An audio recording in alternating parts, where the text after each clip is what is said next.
Voilà.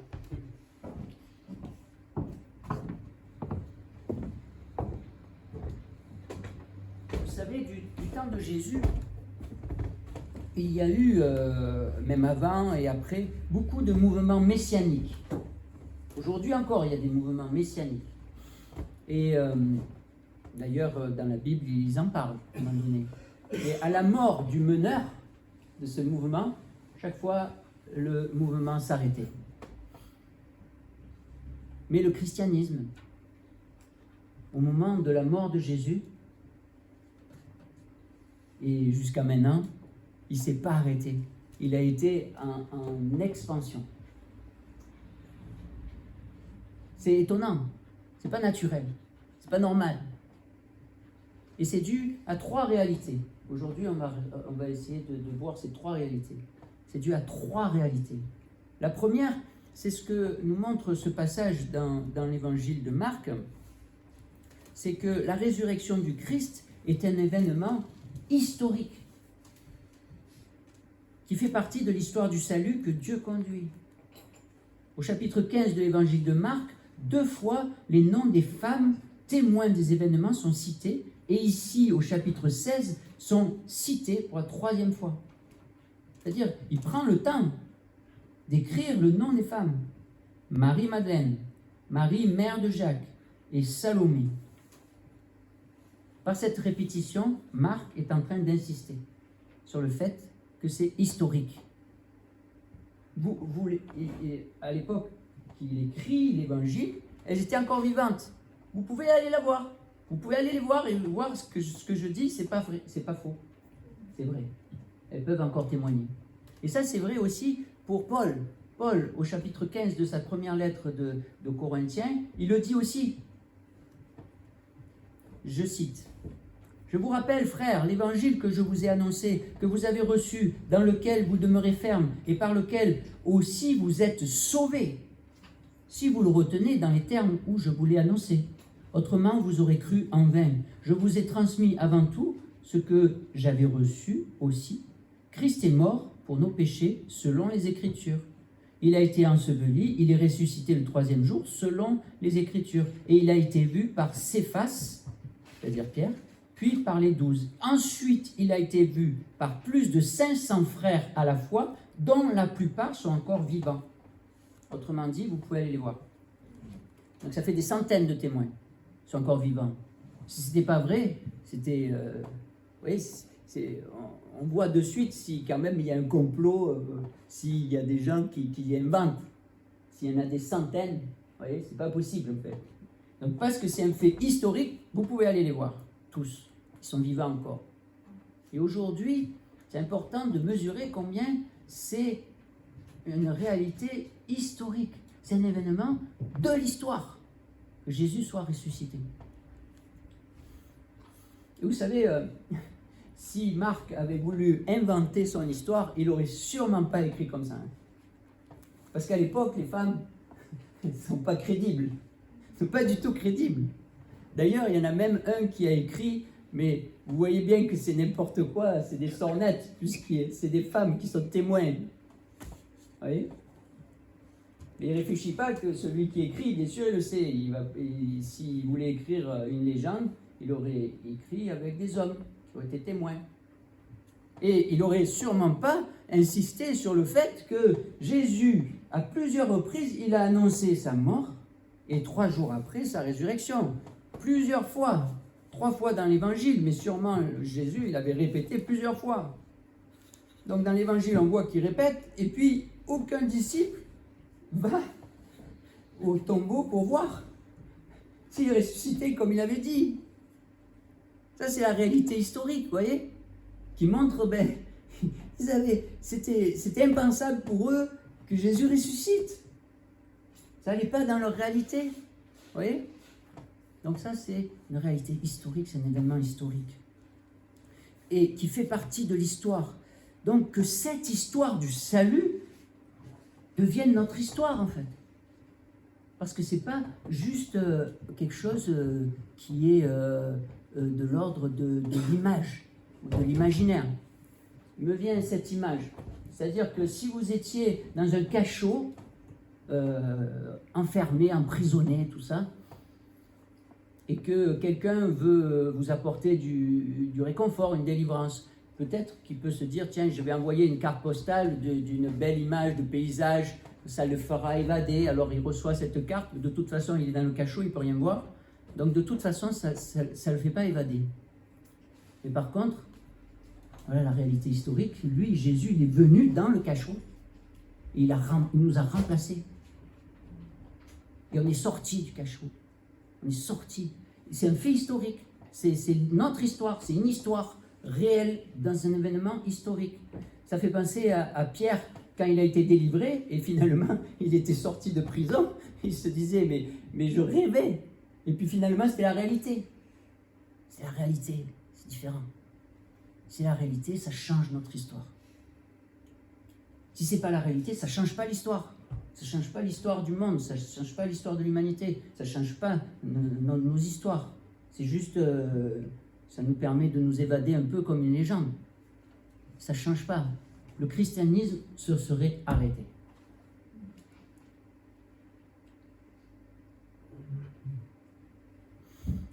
Notre histoire, devant cette histoire, c'est plus notre histoire. C'est son histoire qui compte. Vous voyez ? C'est-à-dire c'est un fait historique, mais qui a des répercussions sur notre histoire maintenant. Parce que le fait qu'il soit ressuscité, ça fait basculer l'histoire. Vous comprenez bien. Il est ressuscité, c'est plus le règne de la mort. C'est plus le règne de la mort. C'est le règne de la vie, du Christ, qui fait basculer l'histoire. C'est la résurrection qui nous attend après la mort. Et ainsi, le Seigneur nous appelle à mourir à notre histoire, quelque part. Parce que l'histoire du salut, la mort et la résurrection du Christ est devenue notre histoire. Christ est ma vie, a dit Paul. Je cite Paul aux Galates, Galates 2, verset 20. « Je suis crucifié avec Christ, et ce n'est plus moi qui vis, c'est Christ qui vit en moi. Ma vie présente dans la chair, je la vis dans la foi au Fils de Dieu qui m'a aimé et qui s'est livré lui-même pour moi. Ce n'est plus moi qui vis, mais Christ qui vit en moi. » Alors, premier point, parce que c'est un fait historique, notre histoire change. L'histoire de son peuple, l'histoire du peuple de Dieu, l'histoire de l'Église change. La deuxième réalité, c'est que la résurrection du Christ a mis en lumière l'étonnante réalité du règne de Christ en croix. En croix. J'imagine les femmes qui avaient vu et qui avaient entendu le cri, peut-être, de Jésus. « Mon Dieu, pourquoi m'as-tu abandonné ?» Vous voyez, l'image qu'elles avaient du Christ crucifié, c'était vraiment une défaite. C'était encore une fois, la mort a fini une super belle histoire. Ils ont eu du mal à rentrer dans l'autre réalité. Et c'est comme si le voile n'était pas encore tombé. Il y avait besoin que vraiment cette réalité de la résurrection du Christ éclaire ce qui s'était passé à la croix. Il y avait un changement de pensée, changement de mentalité, changement de vue. Comme si, par exemple, on a des lunettes noires qui assombrissent tout et on voit que du noir, on voit que la mort, on voit que du pessimisme, vous voyez. D'ailleurs, aujourd'hui, il y a tout un mouvement qu'on appelle peut-être postmodernisme, mais on le voit dans les films d'ailleurs, ou même dans les Oscars, comment ils sont attribués, c'est des histoires pessimistes. Comme si il y avait le réalisme, c'est d'être pessimiste, vous voyez. D'ailleurs, Steven Spielberg, il a eu les Oscars que quand il a commencé à changer la fin de son histoire. Son histoire est devenue pessimiste, alors c'est bon, on peut donner l'Oscar. Vous voyez, la mentalité moderne, c'est d'être pessimiste, ça c'est être réaliste. Et ça, c'est avoir des lunettes noires et pas avoir la réalité, vraiment. La réalité, Et c'est pour ça que notre cœur brûle quand on entend l'histoire de la rédemption. C'est que la réalité, c'est l'histoire de la rédemption. C'est l'histoire de la résurrection du Christ. Et qui montre que les échecs, que la mort en croix du Christ, c'est une victoire. Lui-même, il le savait. Puisqu'il y a d'autres passages dans les Écritures, comme on l'a vu vendredi saint, il y a 2 jours. Il a dit « tout est accompli ». Avant de mourir, tout est accompli. Ce n'est pas la résurrection qui dit « tout est accompli », c'est à la croix. Parce que c'est la victoire. Vous voyez, c'est la victoire du Christ en croix déjà. Il savait qu'après les 3 heures de jugement, parce qu'il y avait les ténèbres, les 3 heures d'abandon, qu'il a bu la colère de Dieu, qu'il a bu le jugement, il n'y avait plus de jugement, c'était fini pour nous. Il nous avait délivrés du jugement et de la mort éternelle. Vous le savez, tout est accompli. Ça, c'est important d'avoir cette vision de la réalité de ce qui s'est passé à la croix, qui est une victoire. C'est-à-dire, Christ règne sur la croix. L'agneau de Dieu règne sur la croix. Ça a des conséquences aussi énormes pour nous, dans nos épreuves, dans ce qui nous semble un échec, dans les grandes douleurs, dans les grandes souffrances. Christ règne. Parce qu'il n'y a pas eu plus grande souffrance et plus grande douleur que Christ à la croix, qui assume nos péchés. Donc, il n'y a aucune détresse, aucune épreuve qui est trop profonde, trop puissante pour Christ. Il est vainqueur de nos épreuves. Non seulement sur nos épreuves, mais avec nous dans nos épreuves.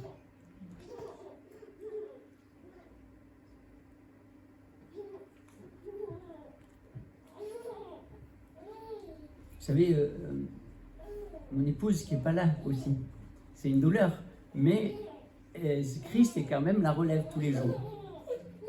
Et elle écoute souvent le Messie de Handel. Je ne sais pas si vous connaissez, mais c'est énorme. C'est l'histoire, vous pourrez dire, de la rédemption par un oratorio, enfin, immense. C'est magnifique, c'est même, quelque part, c'est un des joyaux de l'histoire de la musique. Tout confondu. Et au milieu de cet oratorio, il y a un temps où justement la croix est éclairée par Ésaïe 53, mais aussi un petit verset qui est mal connu, c'est Lamentation 1, chapitre 12. Vous, tous qui passez sur la route, regardez et voyez s'il y a une douleur pareille à ma douleur, celle qui m'est infligée, celle dont le Seigneur m'accable au jour de son ardente colère. Ça éclaire la croix. Il fallait le faire quand même, de voir ce verset qui éclaire la croix du Christ. Mais c'est toute la Bible qui éclaire le Christ, vous voyez. Et le Christ éclaire l'histoire de la rédemption et il éclaire l'histoire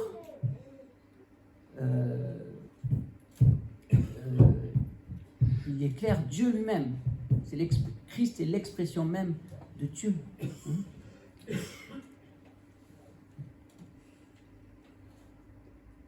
Et on a écouté aussi tout à l'heure le psaume 22. Et la fin du psaume 22, on l'a vu, c'est une délivrance. En plein milieu du psaume, il m'a répondu. En pleine détresse immense. Voilà. À la croix, il y a eu cette détresse immense, cet abandon même, incroyable, cette douleur, mais il m'a répondu. À la fin, il m'a répondu. Et puis, je cite le psaume 22, verset 28. Toutes les extrémités de la terre se souviendront de l'Éternel et se tourneront vers lui. Toutes les familles des nations se prosterneront devant sa face, car le règne est à l'Éternel. Il domine sur les nations. Tous les puissants de la terre mangeront et se prosterneront aussi. Devant lui plieront tous ceux qui descendent dans la poussière, ceux qui ne peuvent pas conserver leur vie. La postérité lui rendra un culte. On parlera du Seigneur à la génération future. On viendra annoncer sa justice au peuple qui naîtra, car l'Éternel a agi.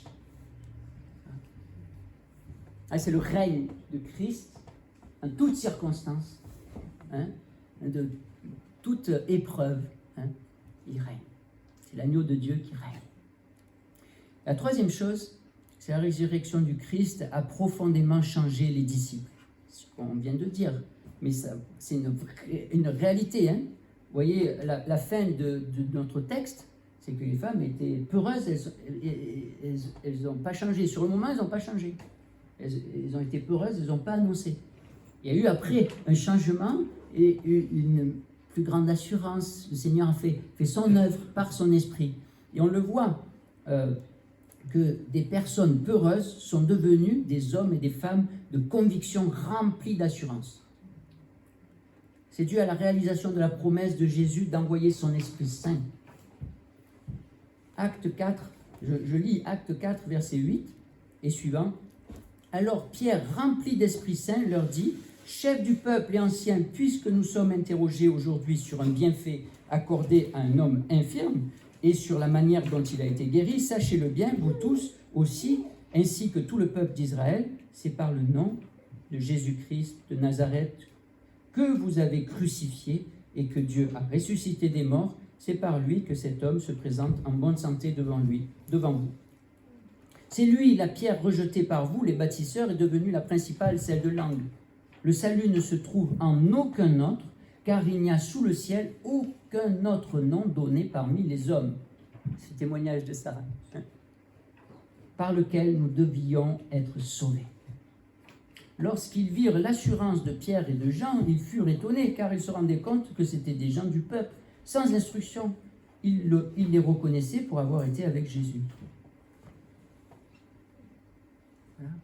Il y a un changement parce que c'est le Christ ressuscité qui envoie son esprit vivant, son Esprit Saint, pour soutenir et pour donner l'assurance.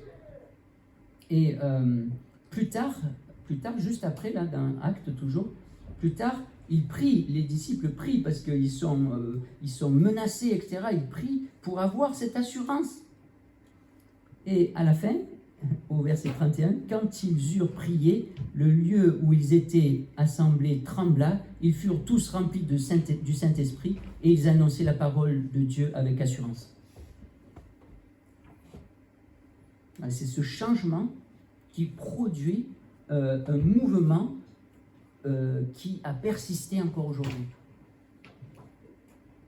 Et le livre des actes ne s'arrête pas dans un sens. Le livre des actes du Seigneur, parce que quand on lit en grec, c'est l'acte de l'apôtre, de celui qui a été envoyé. On dit l'acte des apôtres parce qu'on traduit ça, parce qu'on voit les apôtres dans le livre. Mais en fait, c'était pour montrer que c'était les actes du Christ, celui qui avait été envoyé par Dieu Jésus. Et il continue aujourd'hui par son esprit. Il agit encore aujourd'hui. Ce n'est pas juste réservé pour une petite période juste après la résurrection du Christ. Alors, prions le Seigneur, qu'il nous donne cette assurance pour témoigner et pour affronter même des grandes épreuves s'il le faut, pour être reconnaissant, que ce soit dans la peine ou dans la joie. Qu'il nous donne l'assurance de publier son œuvre de salut. Jésus est le Seigneur, il règne à la croix, il règne dans et sur la mort, il règne dans les épreuves et sur nos épreuves. Amen.